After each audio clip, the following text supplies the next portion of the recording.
சமயங்களையும் மதங்களையும் கைவிட்டதுனால ஒருத்தருக்கு ஆன்மீகத்து மேலே ஆண்டவர் மேலே நம்பிக்கை போச்சுன்னு நினைச்சிடக்கூடாது. துன்பம், பயம், மூப்பு, பிணி, இந்த அவத்தைகள் இல்லாமல் வாழ்கிற அந்த வாழ்க்கையை தான் அவர் பெருசாக நினைக்கிறார். நான் சமயவாதியும் அல்ல, மதவாதியும் அல்ல, ஆனால் கடவுள் நம்பிக்கை கொண்டவன். நாத்திகம் சொல்லுகின்ற நாக்கு முடை நாக்குன்னு சொல்கிறார். வாழ்க்கை அப்படின்னு சொல்லும் பொழுது நான் ரெண்டு விதமாக பார்க்குறேன். உலகில் சம்பந்தப்பட்ட ஒரு வாழ்க்கை, அகம் சம்பந்தப்பட்ட ஒரு வாழ்க்கையை நான் பார்க்குறேன்.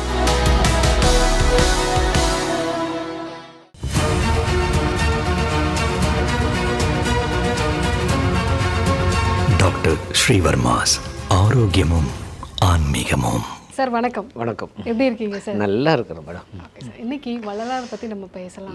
ஸோ வள்ளலாரை பற்றி பேசணும்னு நினைக்கும் போதே ஆள் மனசுலேருந்து நமக்கு ரொம்ப சந்தோஷமாக இருக்குது. ஸோ உங்களை பற்றியும் வள்ளலாரோட தேடலை பற்றியும் நீங்கள் எப்படி ஆரம்பிச்சிங்கன்னு கொஞ்சம் சொல்லுங்கள் சார். ரொம்ப சந்தோஷம். என் பேர் இயற்பெயர் வந்து இளங்கோ. Okay sir. ராமலிங்கடிகள் சுவாமிகளை பற்றி சில கட்டுரைகள் எழுதும் பொழுது ஏபிஜே அருள்னு என்னுடைய புனைப்பெயர். எனக்கு ராமலிங்கடிகளருடைய தத்துவம் சொல்கிறத விட அந்த உண்மை நெறி வந்து எனக்கு ரொம்ப பிடிச்சிருந்தது. ஓகே.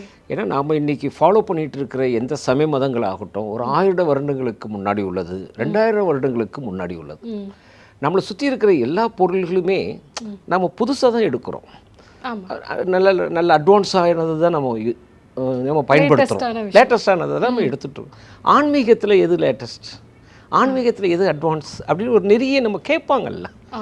அப்படி வரும்போது 19ஆம் நூற்றாண்டில் எனக்கு தெரிஞ்ச வரைக்கும் ஆன்மீகத்தை ஒரு அறிவினுடைய உச்சத்தோட ஒரு அறிவியலோடு கொண்டு போனார் வள்ளலார். அப்போ அதில் தான் எனக்கு ரொம்ப ஈடுபாடு வந்து இது கண்டிப்பாக 19ஆம் நூற்றாண்டில் தோன்றின ஒரு அறிவு மார்க்கம், ஒரு உண்மை பொதுநெறின்னு எனக்கு அதில் ஒரு ஈடுபாடு வந்து நான் அதில் பயணிச்சுட்டு வரேன்.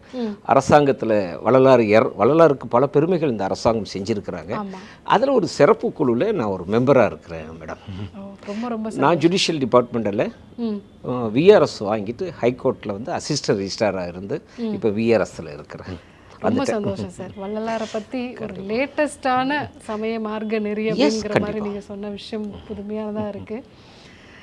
வள்ளலார் வந்து வாழ்வியல் பற்றி நிறைய விஷயங்கள் வந்து சொல்லியிருக்காரு. இந்த சித்த மருத்துவத்தில் என்ன சொல்லுவோம் அப்படின்னா, இறைவனை அடைகிறது தான் முக்கியமான நோக்கம். அந்த நோக்கத்துக்கு நம்ம உடலை தயார்படுத்துறது தான் வந்து சித்த மருத்துவம் அப்படின்னு சொல்லுவோம். வள்ளலாரும் இதே விஷயத்தை தான் வந்து சொல்லியிருக்காரு. நம்மளோட உடம்பை எப்படி வந்து பேணி காக்கணும், நம்ம வாழ்க்கைக்கான சில தத்துவ முறைகளை சொல்லி இறைவனை அடைய முடியும் அப்படிங்கிறத வந்து சொல்லியிருக்காரு. ஸோ வள்ளலார் அந்த அடிப்படையான வாழ்வியல் தத்துவத்தை பற்றி என்ன சொல்கிறாருங்க சார்? நமது ராமலிங்கடிகளர் சுவாமிகள் மட்டும் இல்லை, நம்மளுடைய தமிழ் பண்பாடு தமிழ் மரபுல பார்த்தீங்கன்னா வள்ளலாரே சொல்கிறார். சித்தர் வழி வந்த நானும் ஒரு சித்தனுங்கிற மாதிரி தான் அவர் சொல்லுவார். ஆமாம், அப்படி தான் சொல்கிறாரு. பொதுவாகவே ஆன்மீகத்துக்கும் ஆன்மீக ஞானிகளிடமிருந்து பார்த்தீங்கன்னா அந்த உடல் சம்மந்தப்பட்டது, மருத்துவம் சம்மந்தப்பட்டது இந்த நாட்டில் இந்த ஞானிகளோட தொடர்பு ரொம்ப இருக்கும். ஆமாம், அந்த காலத்தில் ஆன்மீகத்தில் ஈடுபட்டவங்க எல்லாத்துக்குமே இந்த வாழ்க்கைக்கான உபதேசமும் கிடைக்கும், ஆரோக்கியத்திற்கான அந்த ட்ரீட்மெண்ட்டு கூட கொடுப்பாங்க. ஸோ இந்த ஆன்மீகத்தோட இந்த மருத்துவம் சேரலாம். ஆனால் இன்றைக்கி அரசியலோடு சேருது, அது இந்த கமாண்டுக்கு நான் வரல. அப்படி வரும்பொழுது ராமலிங்கடிகளருடைய அவர் பின்பற்றியிருந்த ஒரு சமயம் வந்து உலகினுடைய உயரிய சமயம் சைவ சமயம். சைவ சமயத்தை பற்றி சொல்ல வேண்டிய விரிவாக சொல்லணும்னு அவசியம் இல்லை. ஏன்னா மகான் திருமூலர், மாணிக்க வாசகர், இவங்க 2 பேரையும் பின்பற்றி தான் ஒரு சைவ நெறியவே நம்ம சொல்ல முடியும். வள்ளலாரும் அந்த திருமந்திரத்தையும் திருவாசத்தையும் நம்மளுடைய 2 கண்களாக பார்க்குறாரு. அப்படி அதில் பயணிக்க பொழுது தான் நீங்கள் சொல்லக்கூடிய அந்த வாழ்க்கை முறை, மருத்துவம் சம்பந்தப்பட்டது பன்முக ஞானத்தன்மையோடு இருக்கிறார் வள்ளலார். ஆனால் எங்களுடைய ஒரு அட்வான்ஸாக நம்ம சொன்னோம் பார்த்தீங்களா, அது கடைசி 2 வருஷத்தில் முழுமையாகவே வள்ளலார் வந்து இறைவனையே சிந்திக்கிறார். அது ஒரு சுத்த சன்மார்க்கங்கிற ஒரு தனி நெறி.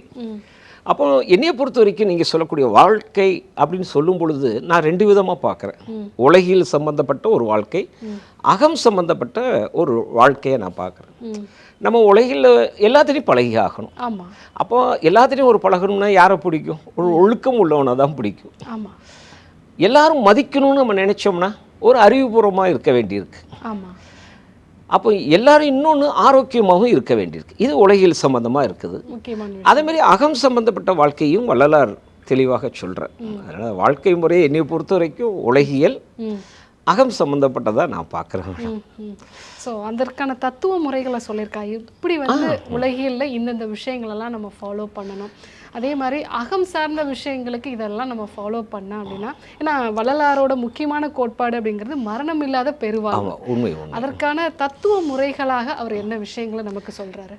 இப்போ அவங்க வந்து ராமலிங்கடிகர சுவாமி நான் சொன்ன மாதிரி முந்தைய சமய காலமாகிய அவர் சைவ சமயத்தில் இருக்கும் பொழுது என்னைய தெரிஞ்ச வரைக்கும் வாழ்க்கையினுடைய முழுமையாகவே அவர் சொன்னார்னு தான் சொல்லுவேன். மகான்களை ஒத்துக்கொண்டு மகான்களுடைய அடிப்படையில் போகிறார். அப்படி வரும்பொழுது பார்த்தீங்கன்னா அவர் வந்து ஒழுக்க அட்டவணைன்னே கொடுக்குறார். உங்களுக்கு தெரியும் இந்திரியம், அதுக்கு அடுத்த ஸ்டேஜ் பார்த்தீங்கன்னா கர்ணம் சம்பந்தப்பட்டது வருது. கர்ணத்துக்கு மேலே பார்த்தீங்கன்னா ஜீவன் வராங்க. ஜீவனுக்கு மேல்படியாக நீங்கள் பார்க்கணும்னா நீங்கள் ஆன்மான்னு சொல்கிறோம். அப்போ இந்த 4 வகைக்குமே அறிவும் இருக்குது, ஒழுக்கமும் இருக்குது. அப்போ ஒவ்வொரு ஸ்டேஜில் பார்த்தீங்கன்னா இப்போ இந்திரியங்கள் 5 பொறிகள்னு சொல்லுவோம், கர்ணங்களை 4ன்னு சொல்லுவோம், ஜீவனை 1ன்னு சொல்லுவோம், ஆன்மாவையும் நம்ம 1ன்னு சொல்லுவோம். இப்படி பார்க்கும் பொழுது இந்திரிய சம்பந்தப்பட்ட பொறிகளுக்கான ஒழுக்கத்தை சொல்றார். அந்த ஒழுக்கத்தை நிரப்பிக்கொண்டால் வாழ்க்கை சிறக்கும். அதுபோல கரணமாகிய மனம், புத்தி, சித்தம், அகங்காரம், அதுக்கும் ஒரு ஒழுக்கங்களை சொல்றார். அந்த ஒழுக்கத்தை நிரப்பிக்கொண்டா வாழ்க்கை சிறக்கும். ஸோ இது எப்படி பார்த்தீங்கன்னா இந்த ஞானிகள் நம்ம நாட்டில் இருக்கிற ஞானிகள் வள்ளலார் உட்பட எல்லா மகான்கள், நம்ம ஔவையார் பாட்டியார், அவங்களுடைய அமைப்பு எல்லாமே பார்க்கும் பொழுது வாழ்க்கைக்கான சிறப்பை தான் சொல்லுது. என்னை பொறுத்த வரைக்கும் இந்த வாழ்க்கை அப்படின்னு நீங்கள் சொல்கிறது நினைச்சிங்கன்னா அவத்தைகளை நீக்கிய ஒரு அமைப்பு. அதுதான் வள்ளலார் வாரார். ஒரு வாழ்க்கை அப்படின்னா என்ன வேணும்? வாழுதல். எப்படி ஒரு நிம்மதியான வாழ்க்கை? நிம்மதியான வாழ்க்கை என்ன? அவனுக்கு என்னப்பா நோய் நொடியாக வருது, எல்லாம் அவன் கடவுள் பார்த்துக்கிறார் அவரை. அப்போ ஆரோக்கியம், அங்கே நோய் இல்லாமல் இருக்கணும். அதை வள்ளலார் வருஷப்படுத்துறார். எப்படி வருஷப்படுத்துறாருன்னா துன்பம், பயம், மூப்பு, பிணி, இந்த அவத்தைகள் இல்லாமல் வாழ்கிற அந்த வாழ்க்கையை தான் அவர் பெருசாக நினைக்கிறார். ஆனால் வள்ளலாருக்கு ஒரு அதி தீவிர விருப்ப முயற்சி வருது. அது என்னன்னு கேட்டிங்கன்னா இந்த 4 அவத்தைகள் இல்லானாலே ஒருத்தர் சாக மாட்டாங்கிறது பொதுவானது தானே. அஸ் ஏ டாக்டராக உங்கள்கிட்ட கேட்குற, துன்பம் இல்லாமல் இருக்கிற ஒருத்தர், பயம் இல்லாமல் இருக்கிறார், மூப்பும் வரல, பிணியும் வரல, அப்புறம் என்ன மரணம் ஏற்படுறதுக்கு வாய்ப்பே இல்லையே. ஆனால் ராமலிங்கடிகளார் மிக தெளிவாக சொல்கிறார். அவருக்கு ஒரு ஆசை வருது. எப்போ அவர் சமயத்திலிருந்து தன்னை மாற்றிக்கிறாருன்னு கேட்டிங்கன்னா, சமயத்தை விட்டுட்டு ஏன் நேரடியாக இன்னொரு இடத்துக்கு அவர் போகிறதுக்கு காரணம் மரணம் இல்லாமல் வாழணும். அப்போ நீங்கள் சொல்லுங்க மரணம் இல்லாமல் வாழணும். ஆனால் ஒரு கொஸ்டின் அங்கே கேட்பாங்களா? எப்படி கேட்குறோம்? எதுக்கு மரணம் இல்லாமல் வாழணும்? அப்போ அது ஒரு பேரின்ப வாழ்க்கை. எப்போ நம்மளுக்கு அந்த பேரின்பம் வரும்? எல்லாத்தையும் அறியும் பொழுது. எதெல்லாம் அறிய வேண்டியிருக்கு? அடுத்த கொஸ்டின் வருதுல்ல, என்னன்னு கேட்டால் அண்டங்களை பற்றி உங்களுக்கு தெரியும். அங்கே அண்டங்கள் எத்தனை வகையான அண்டங்கள் இருக்குது. வள்ளலார் ஒரு இடத்துல 2500க்கு மேலே, வள்ளலார் மட்டும் இல்லை, வள்ளலாருக்கு முன்னாடி இருக்கிற ஞானிகள் கூட 2500க்கு மேலே உள்ள உலகங்களை சொல்கிறாங்க, பட்டியலிட்டு கொடுக்குறாங்க. அப்போ அவருக்கு ஒரு ஆசை, இறைவா நீ படைத்த அண்டங்கள் அனைத்தும் அறிய ஆசை, அதனுடைய திறங்கள் எல்லாம் எனக்கு அறிய ஆசை, பெரிய ஆசை. நீங்கள் ஒரு ஆசை டாக்டராக சொல்லுங்கள். எனக்கு நான் வந்து உங்கள்கிட்ட கேட்குறேனே, நான் எவ்வளோ இப்போ எனக்கு ஒரு 60 வயசுக்கிட்ட ஆக போகுது, நான் சுமந்து வரக்கூடிய இந்த பிண்டத்தில் என்ன இருக்குதுன்னு எனக்கு தெரியல. நீங்கள் ஸ்பெசிஃபிக்காக அதை எடுத்து படித்ததுனால அதனுடைய முழு விவரங்களும் அதில் ஒரு இன்ட்ரெஸ்ட் வரக்கூடிய டாக்டர் இன்னும் முழுமையாக நீங்கள் போவீங்க. ஆனால் நான் 60 வருஷமாக சுமந்துட்டு இருக்கிற இந்த உடம்புக்குள்ளே இருக்கிற தத்துவத்தை பற்றி எனக்கு தெரியவே தெரியாது. அப்போ வள்ளலாருக்கு ஏற்படுற ஆசை அண்ட பிண்ட திறங்கள் அனைத்தும் அறிய ஆசை. ரொம்ப சிறப்பு. அதற்கு யாரும் வேணும்? அந்த அண்டதிண்ட திறங்கள் அனைத்தும் அறிய ஆசைப்படும் பொழுது அதுக்கு அனுபவிக்கிறதுக்கு வேணும்ல. உலகம் ஃபுல்லாக சுற்றிட்டு வர்றதுக்கு எத்தனை வருஷம் வேண்டியிருக்கு? அப்போ அதுக்காக அவர் என்ன பண்ணுறாரு? இறைவனிடம் நான் நித்திய வாழ்வை பெற வேண்டும், நீ படைச்சதெல்லாம் தினம் தினம் கண்டு கழிக்க வேண்டும். அப்படி சந்தோஷமா சொல்றாரு. அவர் கேட்டது யாருக்காவது வேண்டான்னு சொல்லுவாங்களா? அப்போ மரணமில்லா பெருவாழ்வை நான் பெற வேண்டும் சொன்னதுக்கு காரணமே அந்த பேரின்ப பெருவாழ்வில் நான் வாழ வேண்டும் என்பதுதான் வரலாற்றிலிருந்த அதி தீவிர விருப்ப முயற்சி. ரொம்ப நல்ல ஒரு விஷயம். அப்படி இருக்கும் பொழுது தான் இந்த இடத்துல நான் என்னுடைய வரலாறை சொல்லி தானே ஆகணும். ஆமாம். அவருடைய தாட்டுங்கிறது இதை எந்த சமய மதங்கள் மார்க்கங்கள் சொல்லுது அப்படின்னு கேட்டால், மகான்கள் எல்லாரும் நீடித்த வாழ்வை பெற்றாங்க. ஆனால் எல்லா இதுலேயுமே there is a death, சொர்க்கம் நரகம். இந்த சொர்க்கம் நரகம் எதுக்கு அப்புறம் வருது? ஆஃப்டர் டெத்துக்கு அப்புறம் தானே. ஆகா, நான் விரும்புறது சாகா நிலை. ஆனால் சமய மதங்கள் எல்லாம் ஒரு பெரிய பெரிய ஞானிகள் கூட 100 வருடங்கள் வாழ்ந்தாங்களா சொல்லுவாங்க. பெரிய மகான்கள் 5000 வருடங்கள் வாழ்ந்ததா சொல்லுவாங்க. ஆனால் வள்ளலார் அந்த நீடித்த வாழ்வுக்கு கூட அவர் விரும்பல, சாகாமல் இருக்க வேண்டும். அப்படி வரும்பொழுது தான் ஆகா, இதுக்கு ஒரு வழிதுறையிலேருந்து தெளிவாக சொல்லலையே, இல்லை சொல்லலை, இது என்னுடைய அறிவில் அதை விளக்க முடியல. வள்ளலாருக்கு தெரிஞ்சு போச்சு, இது ஆண்டவராலேயே அருளப்படுவதாக உள்ளது. அதனால தான் சமய மதத்தை எல்லாத்தையும் கைவிடுறதுக்கான ஒரு காரணம். சில இன்னொரு மற்ற காரணங்கள் இருக்குது. சைவ சமயங்களையும் மதங்களையும் கைவிட்டதுனால ஒருத்தருக்கு ஆன்மீகத்து மேலே ஆண்டவர் மேலே நம்பிக்கை போச்சுன்னு நினைச்சிடக்கூடாது. ஏன்னா இன்னைக்கு நம்மளுக்கு புகட்டி இருக்குது அப்படி தானே. நான் சமயவாதி அல்ல, மதவாதி அல்ல. ஓஹோ, இவர் நாத்திகராக இருப்பாரோ அப்படி தானே கொஸ்டின் வருது. நான் சமயவாதியும் அல்ல, மதவாதியும் அல்ல, ஆனால் கடவுள் நம்பிக்கை கொண்டவன். நாத்திகம் சொல்லுகின்ற நாக்கு முடை நாக்குன்னு சொல்கிறார் வள்ளலார். அந்த அளவுக்கு அவருடைய ஆன்மீகத்தினுடைய ஆழம். ஒரு பிஜி, ஒரு எஜுகேஷனில் பிஜி இருக்குது, பிஹெச்டி இருக்குது.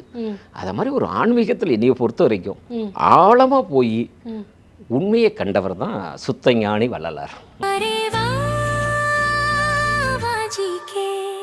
Doctor Srivarma's Magicare, his wellness for her happiness. ஆரோக்கியம் தரும் மருத்துவர்கள் டாக்டர் ஸ்ரீவர்மாஸ், அழகும் ஆரோக்கியமும். ஸ்ரீவர்மா ஆயுர்வேத மருத்துவமனையின் வெல்னஸ் குருஜி அவர்களை பிப்ரவரி முதல் வாரம் 1ஆம் தேதி ஞாயிற்றுக்கிழமை வேளச்சேரியில் காலை 7 மணி முதல் மாலை 6 மணி வரையிலும், 2ஆம் தேதி திங்கட்கிழமை கோடம்பாக்கத்தில் காலை 6 மணி முதல் இரவு 9 மணி வரையிலும், 4ஆம் தேதி புதன்கிழமை கோடம்பாக்கத்தில் காலை 12 மணி முதல் இரவு 7 மணி வரையிலும், 5ஆம் தேதி வியாழக்கிழமை வேலூரில் காலை 7 மணி முதல் மாலை 4 மணி வரையிலும், 6ஆம் தேதி வெள்ளிக்கிழமை திருவண்ணாமலையில் காலை 7 மணி முதல் மதியம் 3 மணி வரையிலும், 7ஆம் தேதி சனிக்கிழமை பெங்களூர் அல்சூரில் காலை 7 மணி முதல் மாலை 5 மணி வரையிலும் நேரில் சந்தித்து மருத்துவ ஆலோசனை மற்றும்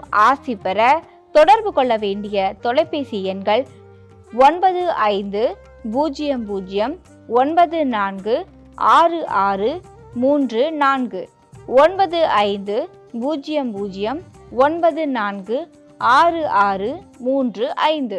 ஆச்சாரியா டாக்டர் ஸ்ரீவர்மா அவர்களும் வெல்னஸ் குருஜி அவர்களிடமும் நேரடியாக பயிற்சியும் ஆசியும் பெற்ற doctor Hemala Tiruvallur, doctor Anis Fathima Ambattur, doctor Anitha Kodambakkam, doctor Jeyarupa Manapakkam, doctor Radha Velachery, doctor Jayakanthan Pondicherry, doctor Hasini Tiruvannamalai, doctor Saraswathi Salem, doctor Suryabharathi Trichy, doctor Abirami Thanjavur, doctor Abina Movisha Madurai, doctor Jabaseen Nagercoil, doctor Malathi Coimbatore, doctor Sonali Hosur, doctor Guna Apsara Bangalore, doctor Navneeth Hyderabad, doctor Siddhanar Mumbai.